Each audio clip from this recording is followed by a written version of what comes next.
भाई मैं राहुल जी से पहले तो मैं ये सवाल करना चाहूँगा कि जो झूठ उन्होंने बोला था लोकसभा चुनाव के दौरान, पहले उस पर तो एक बार स्पष्टीकरण देते। घूम घूम कर बोलते थे कि आरक्षण समाप्त हो जाएगा अगर नरेंद्र मोदी जी की सरकार आएगी, संविधान समाप्त हो जाएगा, लोकतंत्र की हत्या हो जाएगी। ना इनको कभी बाबा साहब स्वीकार्य थे, ना इनको जय भीम का नारा इनको स्वीकार्य होता है। इन लोगों की सोच रही है समाज में बस बांटो, डिवाइड एंड रूल की राजनीति करो। ये लोग उस गठबंधन का हिस्सा हैं। ये लोग चाहते ही नहीं कि देश एकजुट हो, समाज एकजुट हो। भाई मैं राहुल जी से पहले तो मैं ये सवाल करना चाहूँगा कि जो झूठ उन्होंने बोला था लोकसभा चुनाव के दौरान, पहले उस पर तो एक बार स्पष्टीकरण देते। लोकसभा चुनाव में अभी महज 5-5.5 महीने पहले घूम घूम कर बोलते थे कि आरक्षण समाप्त हो जाएगा अगर नरेंद्र मोदी जी की सरकार आएगी, संविधान समाप्त हो जाएगा, लोकतंत्र की हत्या हो जाएगी। आज भी वो संविधान अपने हाथ में लेकर घूमते हैं। ये वही राहुल गांधी हैं और ये वही उनकी पार्टी है जो आज संविधान की प्रतिलिपि को नीचे नहीं रखते हैं, हाथ में ले लेकर घूमते हैं।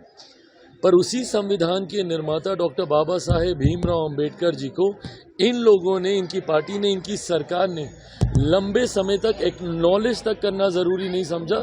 सम्मान देना तो दूर की बात है। 89 से पहले निरंतरता में लंबे समय तक इन्हीं की सरकार थी, इन्हीं के प्रधानमंत्री थे केंद्र में। उसके बावजूद डॉक्टर बाबा साहेब भीमराव अंबेडकर जी का एक तस्वीर तक भारत की संसद में नहीं थी।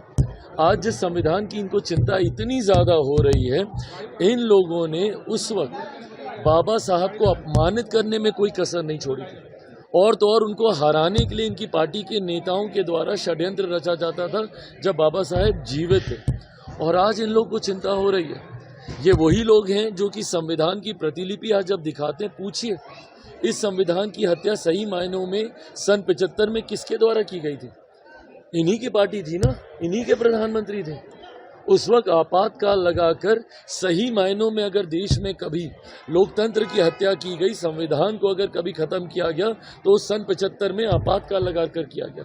और आज ये लोग संविधान, आरक्षण, दुनिया भर की बातें करते हैं। पूछे इनसे 5.5 महीने हो गए केंद्र में सरकार बने, किसका आरक्षण छीन लिया गया?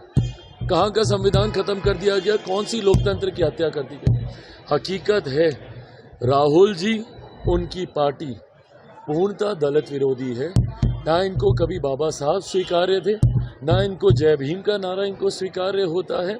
इन लोगों की सोच रही है समाज में बस बांटो, डिवाइड एंड रूल की राजनीति करो।